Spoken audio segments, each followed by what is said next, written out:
What's going on, y'all? This is Dana Polk Jr., Master Executive 8, and this is part 4, a continuation of the series on how to quit porn. So these are the action steps. The first thing you want to do is do away with all your porn. I don't know how much physical porn is out there, but if you have any of it, any DVDs, any books, any magazines, any posters, anything that pretty much could trigger you, get rid of it. You need to start with a clean slate. You don't need anything that you can grab onto easily. If you have anything in your computer, just you can start simply by just getting rid of anything in your history, anything in your browser. You could even just clear your whole thing, if that helps. So the next action step is something I talked about in the 5 tips before I started this.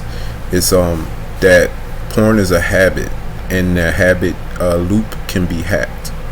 So just to familiarize you guys with what a habit loop is, there are 3 parts of a habit after the trigger. So after you're triggered, or you have a cue, so the habit loop consists of a cue, a routine, and a reward. So what you want to do is you want to replace the routine in the habit loop so that you can get the same reward. So for example, if your cue is basically when you just sit down at your computer and you're by yourself and you're all alone, you have a journal by your computer. So when you sit down in your cue, you write in your journal. That's just an example. So every time you do this, what you do is you strengthen the new routine, and it's going to replace the old routine and make the connection of the old routine weaker. Alright, so the reward your brain is looking for is dopamine. So you can still satisfy the craving or get the reward while building a new, stronger connection. Right, so here's some examples. I'm going to give you some examples of activities you can do to replace the routine. And what I would suggest is pick a routine that has a high level of intensity or dopamine release, because you want to, especially if the urge is strong, you want to pick something that's going to give you that same reward. And another note with these things, I would say choose the most productive thing, because what you're doing is essentially creating a new habit. And if you create a new habit that is not necessarily the best thing for you, you'll end up having to do this whole process again with the new, not so good habit that you created. Like, yes, it may be the lesser of evils, which is, in this case, I would say better than nothing. But if we could just choose a habit that's healthy, you'll basically create a better habit, something that you don't have to break away from. So the first one and the best one I would say is actually the second one is the best one, but the first one is eating a snack that's high in carbs. So there's evidence that links dopamine release in the midbrain to the pathophysiology of psychosis, or the addiction and reward. So repeated ingestion of refined carbohydrates may stimulate the same mesolimbic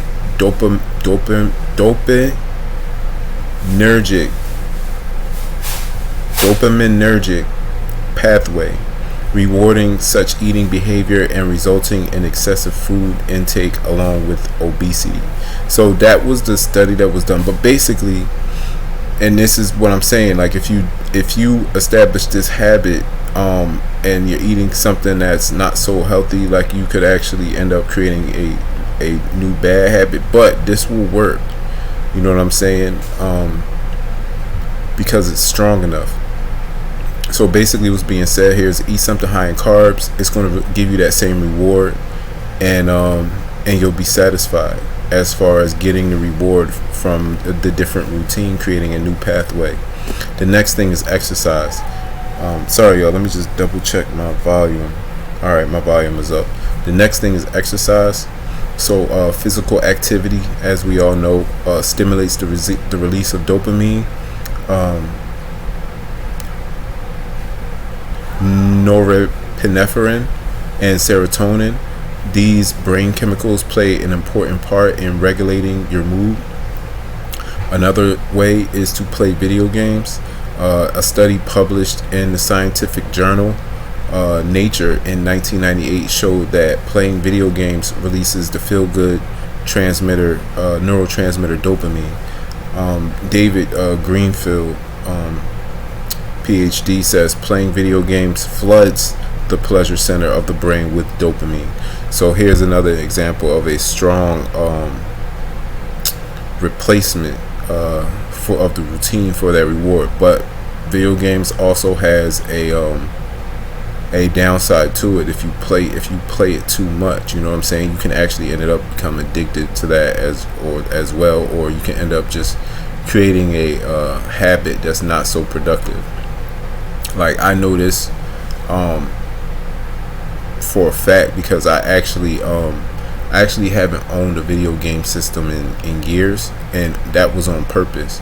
The last system I owned was a Xbox 360, like one of the older models, and I ended up selling it because I didn't come out the house for like 2 days straight. And when I finally came out, I was like almost like a vampire, you know what I'm saying? So I ended up just getting rid of it and just finding other stuff to do. So anyway, the next thing you can do is take a nap or go to sleep. Get enough sleep, exercising, listening to music, meditating, and spending time. Spending time in the sun. Excuse me. Spending time in the sun can all boost dopamine levels.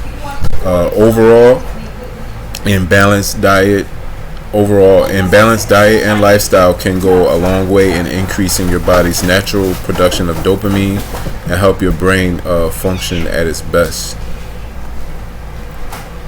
So another thing you can do is work on your goals. The neurotransmitter dopamine has long been associated with the pleasure we feel when we get something that we want. So when you do pleasurable things like eating a brownie or having sex, like real sex, dopamine levels rise. They also rise when you set and you achieve a goal.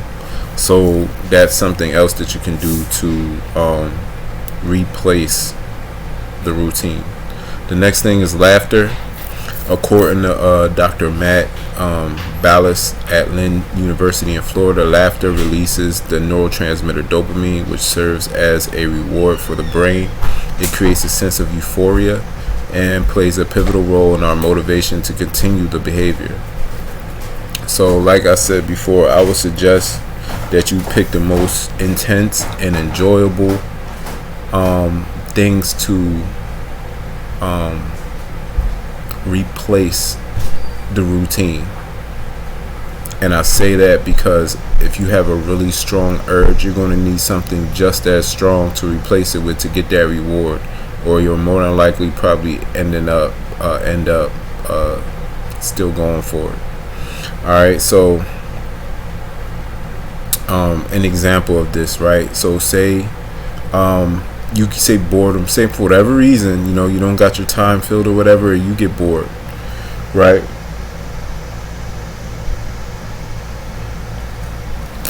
Excuse me. And you find yourself being cued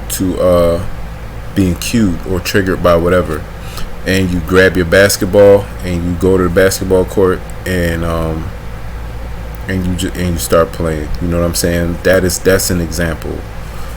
In addition to that, especially if it's somewhere outside the house, it increases the difficulty of you having that privacy to be able to do that.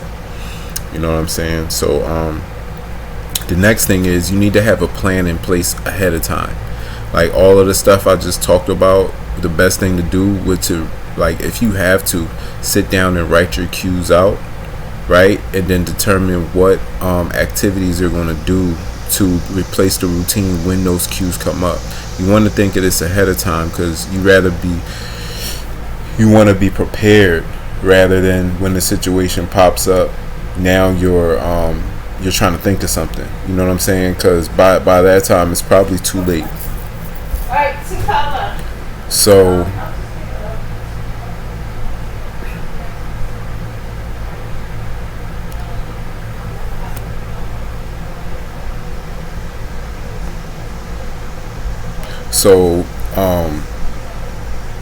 or example, say you're feeling down for whatever reason, and you have your bag packed and ready to go to the gym. You know what I'm saying? If you have to, write down your cues, like I said before, and have a plan for them. And you can also plan for things outside of your control.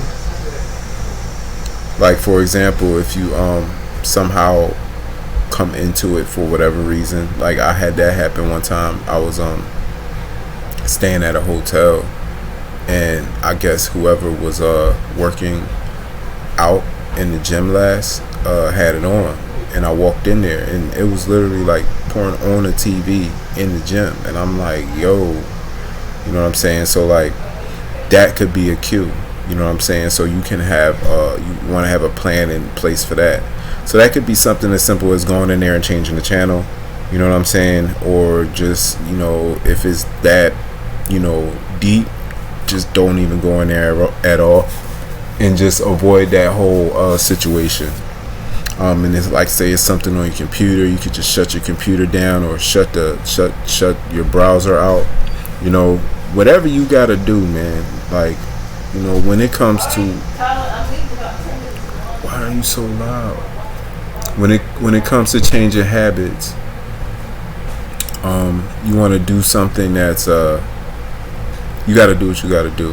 You know what I'm saying? So like, it may seem drastic to somebody else, but when you're trying to really change a habit, you're going to do what you got to do to do that.